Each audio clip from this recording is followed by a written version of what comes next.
আজ মনে হচ্ছে আমলা বিক্রি হবে না। বাজারে অনেক প্রতিযোগিতা। কি হয়েছে? এত সকালে চিন্তিত কেন? না, কিছু না। আজ বাজারে অনেক নতুন ফল এসেছে। মানুষ আমলার চেয়ে সেগুলো কিনছে। চিন্তা করবেন না, আপনার আমলা তো সবার প্রিয়। একটু সময় দিন, সব ঠিক হয়ে যাবে। বিরাজ, বিরাজ। উকি দিয়ে দেখে মাধব ছুটে আসছে। মাধব গ্রামেরই এক যুবক, বিরাজের ছেলেবেলার বন্ধু। কিন্তু গত কয়েক বছর ধরে গ্রাম ছেলে শহরে ছিল। ফিরেছে মাত্র কয়েকদিন হল। তার চেহারায় আগের প্রাণচাঞ্চল্য নেই, মুখ শুকনো, চোখে ক্লান্তি। আরে মাধব, তুই কবে এলি? 3 দিন হলো, তোকে খুঁজছিলাম। আয় আয়, ঘরে আয়, কথা বল।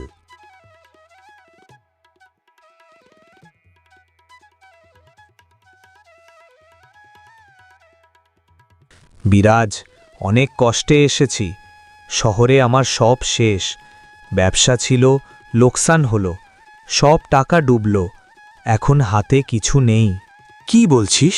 তোর তো অনেক বড় ব্যবসা ছিল। ছিল, কিন্তু কিছু বিশ্বাসঘাতকতা হয়েছে। আমার সঙ্গী সব টাকা নিয়ে পালিয়ে গেছে।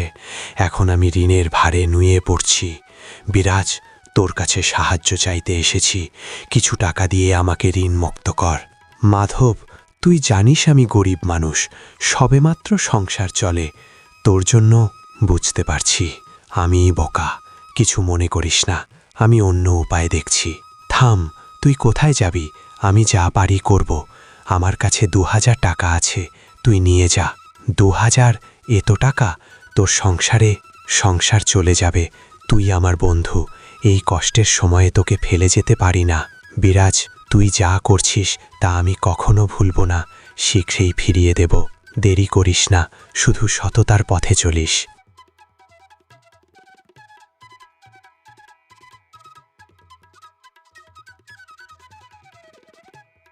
আমাদের সংসারের সব টাকা দিয়ে দিলেন, এখন কি হবে? হবে মীরা, হবে। মানুষ মানুষের জন্য। মাধব বিপদে পড়েছে, তাকে ছেড়ে দেওয়া যায় না। বিরাজের এখন আবার আগের অবস্থা। মাধবের টাকা ফেরত আসেনি। আমলার মরশুম প্রায় শেষ, বিক্রিও কম। সংসারে অভাব দেখা দিয়েছে। বলেছিলাম না, মাধবের টাকা ফিরবে না। এখন দেখুন, ঘরে কিছু নেই। মা বলছেন খিদে পেয়েছে। সময় দাও মীরা, মাধব ভালো মানুষ, নিশ্চয় ফিরিয়ে দেবে। ভালো মানুষ? যে বন্ধুর কাছ থেকে টাকা নিয়ে মাসের পর মাস ফেরত দেয় না, সে ভালো মানুষ? চুপ! ওর অবস্থা বুঝতে হবে। হয়তো এখনো ওর সংসার ভালো হয়নি। বিরাজ, বাড়ি আছো?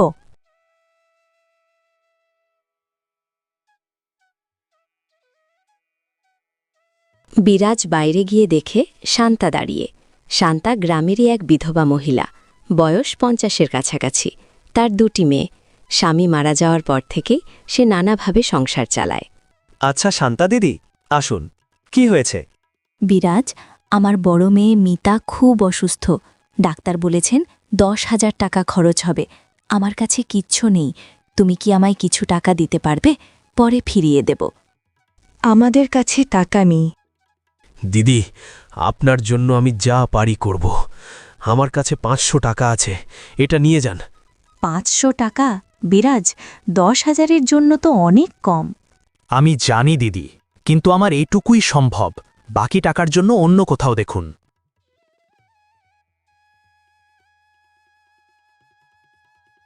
আপনি পাগল হয়ে গেছেন। আমাদের ঘরে খাবার নেই আর আপনি পরের জন্য টাকা দেন? তুমি বুঝবে না মীরা, শান্তা দিদি খুব কষ্টে আছে। ওর মেয়ে অসুস্থ। আমরা যদি না দেই কে দেবে? কিন্তু আমাদের তো কেউ দেখে না। মাধব টাকা ফেরত দিল, দেবে? সময় লাগবে, কিন্তু আমি জানি ভালো কাজের ফল ভালো হয়।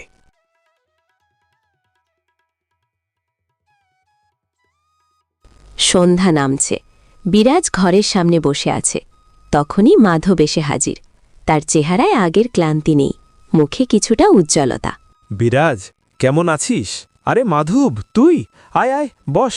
বিরাজ, অনেক দিন হয়ে গেল, টাকা ফেরত দিতে পারিনি। অনেক কষ্ট হয়েছে, কিন্তু আজ আমি সত্যি বলতে এসেছি। কি হয়েছে, কিছু বলবি? তুই আমাকে 2000 টাকা দিয়েছিলি। সেই টাকা নিয়ে আমি একটা ছোট ব্যবসা শুরু করি। শুরুতে অনেক লোকসান, কিন্তু গত মাসে ভালো লাভ হয়েছে। এখন আমি তোর টাকা ফেরত দিতে পারি। বিরাজ, তুই সত্যি ফিরিয়ে দিলি? শুধু টাকা ফেরত দিতে আসিনি, তোর জন্য কিছু এনেছি। এই দেখ। এটা কি? তুই জানিস, শহরে আমার এক বন্ধু পাখি ব্যবসা করে। এটা একটা বিশেষ প্রজাতির পাখি, বলে এটা সৌভাগ্য নিয়ে আসে। তোর জন্য আনলাম। না না, আমি নিতে পারবো না। তুই যা দিয়েছিস তা অনেক বেশি।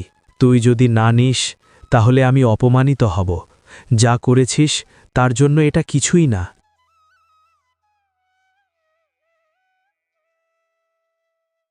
বিরাজের ভাগ্য আবার ঘুরতে শুরু করেছে। পাখি আসার পর থেকে তার আমলা বিক্রি বেড়েছে। গ্রামের মানুষ তাকে এখন আরও বেশি শ্রদ্ধা করে, কিন্তু বিরাজ অহংকারী হয়নি। একদিন বিকেলে বিরাজ ঘরের সামনে বসে আছে। পাখিটি খাঁচায় বসে গান গাইছে। তখন শান্তা দিদি এসে হাজির। বিরাজ তোর জন্য এনেছে।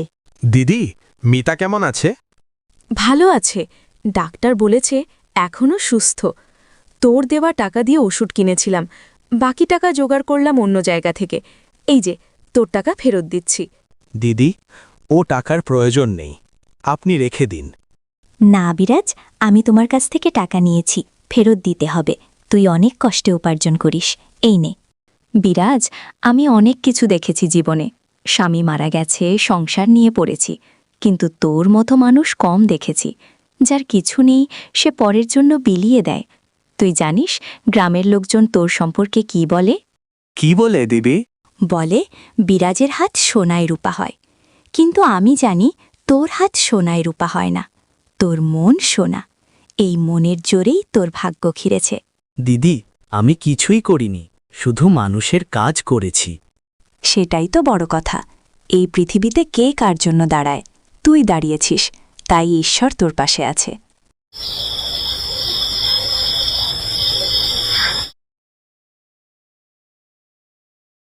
আজ মাধব ফিরিয়ে দিয়েছে, শান্তা দিদিও ফিরিয়ে দিয়েছে। আপনি সত্যি বলেছিলেন, ভালো কাজের ফল ভালো হয়। তুমি তখন রাগ করেছিলে। আমি বোকা ছিলাম। এখন বুঝতে পারছি আপনার দেওয়া টাকা কখনো ফেরত আসেনি, এসেছে তার চেয়ে অনেক বেশি। বিশ্বাস আর ভালোবাসা ফিরে পেয়েছি। মানুষ বিশ্বাসের বিনিময়ে বিশ্বাস পায়। আমি মাধবকে বিশ্বাস করেছিলাম, শান্তা দিদিকে বিশ্বাস করেছিলাম, তারা ফিরিয়ে দিয়েছে। গ্রামের চৌপথে এক সভা বসেছে। মুখিয়াজি ডেকেছেন সবাইকে। বিরাজও সেখানে হাজির। আজকের এই সভায় আমরা সবুজপুর গ্রামের সেরা মানুষের নাম ঘোষণা করব।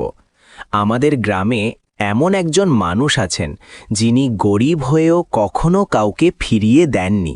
তিনি তার সাধ্যমতো সবার সাহায্য করেছেন। তার নাম বিরাজ। মুখিয়াজি, আমি কিছুই করিনি। আমি তো একজন সাধারণ আমলা বিক্রেতা। সেটাই তো বিরাজ, সাধারণ মানুষ অসাধারণ কাজ করে। তুমি মাধবকে টাকা দিয়েছ, শান্তা দিদিকে টাকা দিয়েছ, আরও কতজনকে দিয়েছ। তুমি কখনো কারো কাছে ফেরত চাওনি, তাই আজ গ্রামের পক্ষ থেকে তোমাকে সম্মাননা দেওয়া হচ্ছে। আমি যোগ্য নই, কিন্তু আপনাদের ভালোবাসা পেয়ে ধন্য হলাম। আমি শুধু এটুকু জানি, মানুষ মানুষের জন্য। যদি আমরা একে অপরের পাশে দাঁড়াই, তাহলে কোনো অভাব আমাদের স্পর্শ করতে পারবে না। আজ আপনার বড় দিন। আসলে আজ মাধব আর শান্তা দিদির দিন। তারাই আমাকে শিখিয়েছে বিশ্বাসের মূল্য কতখানি। সেই সন্ন্যাসী ঠিকই বলেছিলেন, ভালো কাজের ফল ভালো হয়। এই পাখি যেমন ভাগ্য এনেছে, তেমনি মানুষের ভালোবাসাও অনেক বড় ভাগ্য। পাখিটা থাকুক আর মানুষের ভালোবাসাও থাকুক। সত্যি কথা, ভালোবাসার বিশ্বাসই সবচেয়ে বড় ধন। দিন সকালে বিরাজ বাগান থেকে আমলা তুলে ফিরছে। দেখে তার বাড়ির সামনে একজন অপরিচিত বৃদ্ধ দাঁড়িয়ে, পরনে জীর্ণ কাপড়, হাতে লাঠি। পুত্র, একটু জল দিতে পারবে? অনেক পথ হেঁটেছি, আসুন বাবা, ঘরে আসুন। জল নয়, দুধ দেব, খাবার দেব। পুত্র, তোমার নাম কি? বিরাজ। বিরাজ, অনেক দিন পরে এমন সৎ মানুষ দেখলাম। তুমি আমাকে চিনতে পারছো? না বাবা, চিনতে পারছি না। আমি সেই সন্ন্যাসী যাকে তুমি একদিন তোমার সব আমলা দিয়েছিলে। তুমি আমাকে না চিনলেও আমি চিনি তোমায়। মহারাজ, আপনাকে চিনতে পারিনি, ক্ষমা চাই। কিছু না পুত্র, আমি তোমার কাজ দেখতে এসেছি। শুনলাম তুমি এখন গ্রামের সেরা মানুষ। আমি কিছুই না মহারাজ, শুধু মানুষকে ভালোবাসার চেষ্টা করি। সেটাই তো বড় কথা। তুমি টাকা দান করেছ, বিশ্বাস দান করেছ, ভালোবাসা দান করেছ। তুমি এখন আমলা বিক্রি করো, কিন্তু তুমি আসলে মানুষকে বিশ্বাস বিক্রি করো। তাই তুমি সবার প্রিয়। মহারাজ, আপনার সেই পাখি এখনও আছে, কিন্তু আমি বুঝতে পেরেছি আসল ভাগ্য পাখি নয়, মানুষের ভালোবাসা। ঠিক ধরেছ পুত্র, পাখি শুধু একটা প্রতীক। আসল জিনিস হলো তোর মন। তোর মধ্যে যে বিশ্বাস আছে, সেই বিশ্বাসই তোর ভাগ্য বদলেছে। এই বিশ্বাস কখনো হারাতে দিস না। সন্ন্যাসী আশীর্বাদ করে চলে যান। বিরাজ দাঁড়িয়ে দাঁড়িয়ে দেখে সন্ধ্যা নামছে। বিরাজ, মীরা আর বিরাজের মা বসে আছেন। পাখি খাঁচায় গান করছে। বাড়ির উঠোনে মাধব এসে বসেছে। শান্তা দিদিও এসেছে তার মেয়ে মিতাকে নিয়ে। বিরাজ, তোর জন্য আরেকটা খবর আছে। আমার ব্যবসা এখন ভালো চলছে। তুই যদি চাস, আমিও তোকে সাহায্য করতে পারি। তোর আমলার জন্য শহরে একটা বড় অর্ডার পাইয়েছি। বিরাজ, তোর জন্য আমি মিতাকে দিয়ে মিষ্টি বানিয়েছি, খেয়ে দেখ। বিরাজ কাকা, আপনি আমার প্রাণ বাঁচিয়েছেন, আমি কখনো ভুলব না।